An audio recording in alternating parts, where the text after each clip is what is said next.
While others are still struggling with food, this man has achieved flesh and blood freedom. Just this big piece of flesh. You can already make a lot of smoked jerky, plus there's still a pile in storage. Can we just declare this year's champion now? Let's take a look at how he does it. It's the 14th day of the challenge, and Kolig is busy hunting Tolu. The distance between the two sides is less than 50 meters, and it depends on whether he can grasp the opportunity and hit Tolu's lungs directly. Kolig could hear the sound of bubbles, which proved that Toro's lungs were getting into the air, and he must not have survived. And sure enough, he didn't run far and collapsed. Kolegna grinned. Fans of Alone in the Wilderness know the significance of this move. He was sure he'd win the prize this time. No one else would bag a moose, right? Better hurry and process it. Kolig declared himself the winner of this round, hoping he wouldn't regret it. The moose was much larger than he had anticipated. Shifting those antlers is tiring. He's already planning to call his family to celebrate and decide how to spend the prize money. This moose must still weigh over 1,000 pounds, even without the inedible parts. They won't need to worry about food for at least the next month and a half. First, we need to gut the moose to keep the meat from spoiling. It's Craig's first moose hunt. It's taking longer than expected. The workload is much bigger than I thought. There's no way we'll finish it today. He was going to cut most of the meat first, but he was still worried that he would attract the grizzly bear, so he had to light a fire here. I hope to cover up the smell of blood in the moose tonight. I'm going to cut and roast the meat like this. Look at the legs that are bigger than his body. It's going to be delicious to make ham, and the temperature isn't very good right now, so you have to cut the meat in a hurry. Otherwise, the meat will spoil fast. Kolig won't sleep tonight. He has to process the moose and watch for any attacks. The task was quite heavy, but getting so much meat made it all worthwhile. Now he just hopes the temperature drops soon. I was able to take a little rest, and after a few hours, I was able to cut the top half. The rest can wait until tomorrow. Now he has to haul the processed meat back, making several solo trips. He worked tirelessly into the night before he could rest. Craig was worn out, but still had to watch for nearby black bears.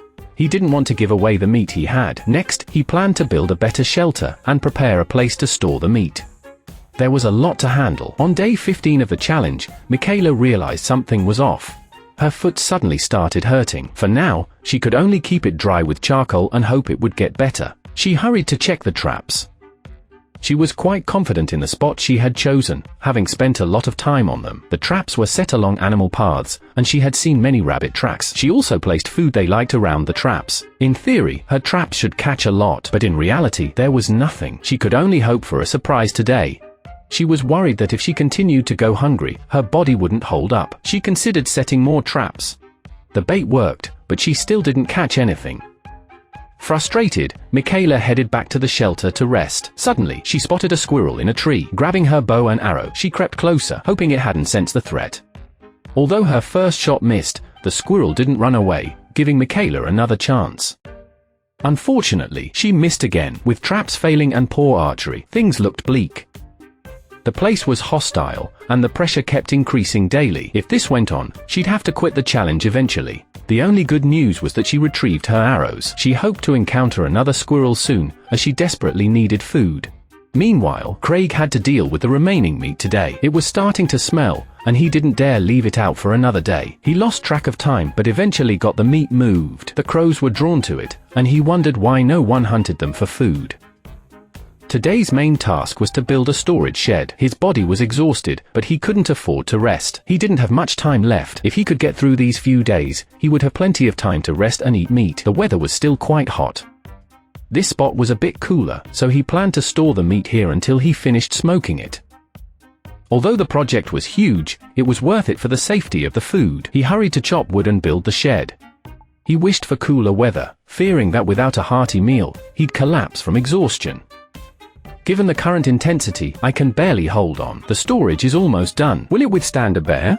I doubt it's very useful. Craig layered branches inside and placed the meat piece by piece. He then added more branches, repeating the process until all the meat was in place. Heavy snowfall now would be ideal. The bear likely won't dig from the top, so it should be safe. Craig just wants to go back, lie down, and gnaw on some meat. The last couple of days have been rough. The camera moves to Jack, who mostly lies on the rocks, mainly because he accidentally injured his bone. Now he can't lift anything too heavy and has to wait for it to heal.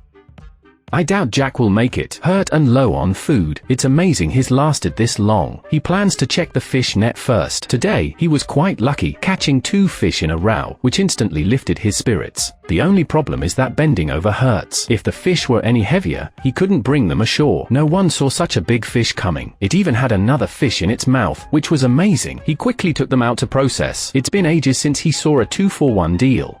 The fish kept biting and wouldn't release. It seemed really stubborn. After some shaking, he finally freed it. He plans to cook them all in one pot later. With this kind of luck daily, Jack believes he could keep going a bit longer. Fishing is way better than hunting squirrels. He should focus on it more, aiming to catch a fish daily. It's a shame there's nothing to go with the fish. He'd love to make fish and chips, and the thought makes his mouth water. Things will get better from here. Meanwhile, Pace is busy making a chimney. It works, but the shelter is a bit shabby.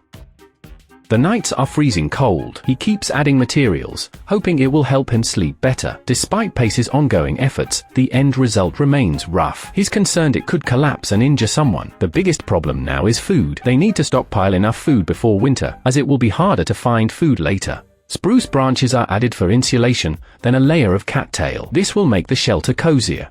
Now it looks like a turtle shell. Pace thinks it can even block a bear and is very warm.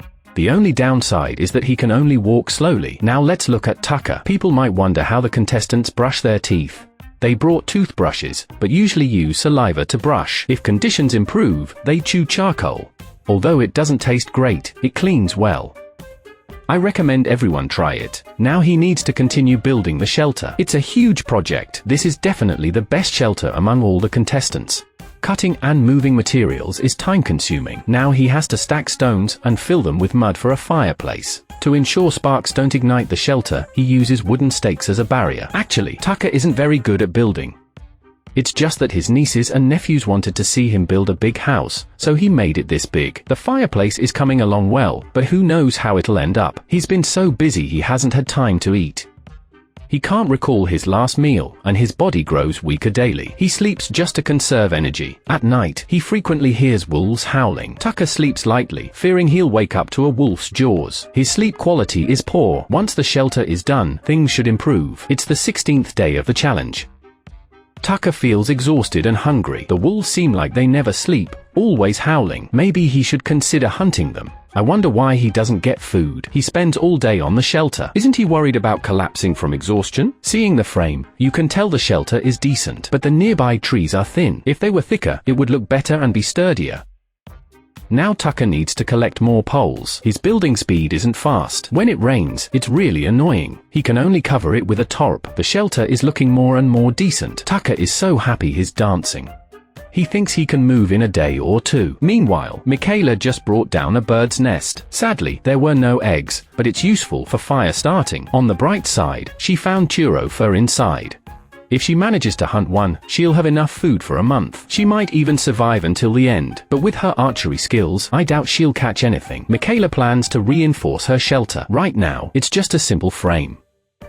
If the wind gets any stronger, it might blow away, so we're using trees as windbreaks. This way, we can also get some sunlight to warm up. It's a good idea, but it's physically exhausting. After a bit, I'm out of breath. The space is small, but as long as it stays warm, the shelter is totally worth it. I used to play in the jungle as a kid, and now it feels like I'm back in those days. I feel much younger. He loves traveling and adventuring, hoping to win the prize money and then travel the world. He craves new experiences, so despite his exhaustion, he keeps pushing himself. The tranquility of nature makes Michaela feel at ease, unlike the oppressive city. After some busy work, we gathered a lot of wood. Then, we spotted a marten chasing a rabbit and decided to follow it. Michaela scared off the marten, leaving us with a free meal. I wondered if a marten-bitten rabbit was safe to eat. Would be safe to eat. Michaela didn't care. As long as it's cooked, it's fine. We quickly dealt with the rabbit.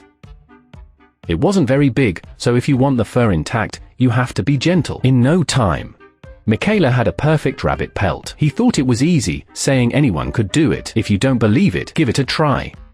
To check if the rabbit is healthy, you look at its liver. After checking, you can start preparing the meat. After some time, we finally got to eat the rabbit. It tasted better than expected, though it had little fat. Our bodies are getting weaker, so we need to find some fish. The rabbit meat tastes like chicken. Michaela was very happy. The camera then showed Pace, who was watching the fish in the water.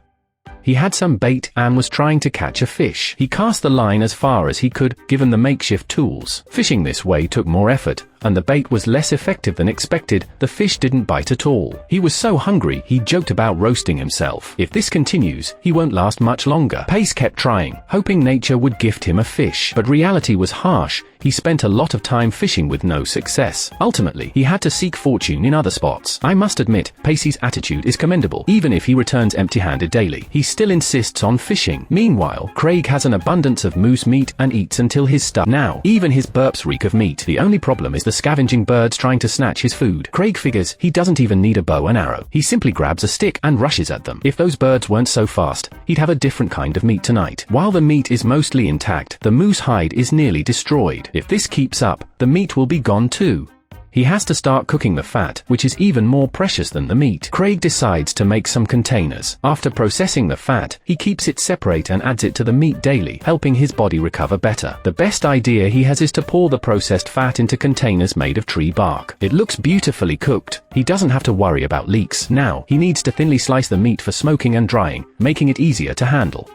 Craig didn't expect that after hunting the moose, he would become even busier. To win the prize money, it's not just about having food and enduring hunger. He has to put effort into everything. He doesn't want to waste time on the scavenging birds. The meat belongs in his stomach. He no longer misses his family. He's too focused on slicing meat. He'd be perfect for a barbecue restaurant. His shelter is already filled with hanging meat. Just looking at the ceiling, Craig feels like he's already won. Next, he needs to build a fire to dry the meat.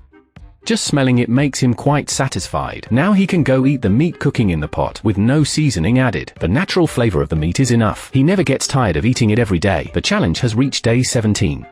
Pacey has totally given up. The smoke is intolerable. If he stays longer, he'll become smoked meat himself. He continues to try catching fish. The best method now is to set a trap and check it daily. Setting a trap is definitely more efficient. He always dreamed of being a fisherman, but after arriving here, he struggles to catch even a single fish. Winning the prize would mean buying a big boat and catching plenty of fish. Otherwise, he'll have to sell the trash he picks up to cover his fare home. Everything is ready. Let's see if any fish are biting. Suddenly, I felt a tug on the line and quickly reeled it into check. To my surprise, there was actually a fish on the hook. It was a decent size. Finally, I can have some fish again. I hurried to clean it up. I'm not sure when the lake will freeze, so I need to gather as much food as I can. Hopefully, the fresh bait will work. Just as I said that, the trap was triggered. I didn't expect fishing to be this easy. This one is even bigger than the last. Thanks, Mother Nature. Pacey's confidence is back. Let's see how many more he can catch before winter. The camera moves to Michaela. While getting water, she spotted a family of swans. She wishes they could end up in her stomach. Now, she's desperate to eat anything she can find. Hunting pine trees seems like her best option. The traps can be simple. Just set a snare on a wooden pole. Even so, she feels it's too hard. She wonders if it's worth continuing. Michaela really wants to go home now. Her mood is getting worse and worse. The stress made her break down and cry. She could have quit earlier, but she wanted to hold on for one more day. On the 18th day, she caught another fish in the net. However, she didn't feel the excitement she expected and let the fish go. It's clear Michaela has completely given up. She no longer wants to endure the hardship. She called the crew right away, feeling unhappy here. The money no longer matters. She just wants to go home and rest. With Michaela gone, only 6 participants remain. I wonder who people are rooting for now.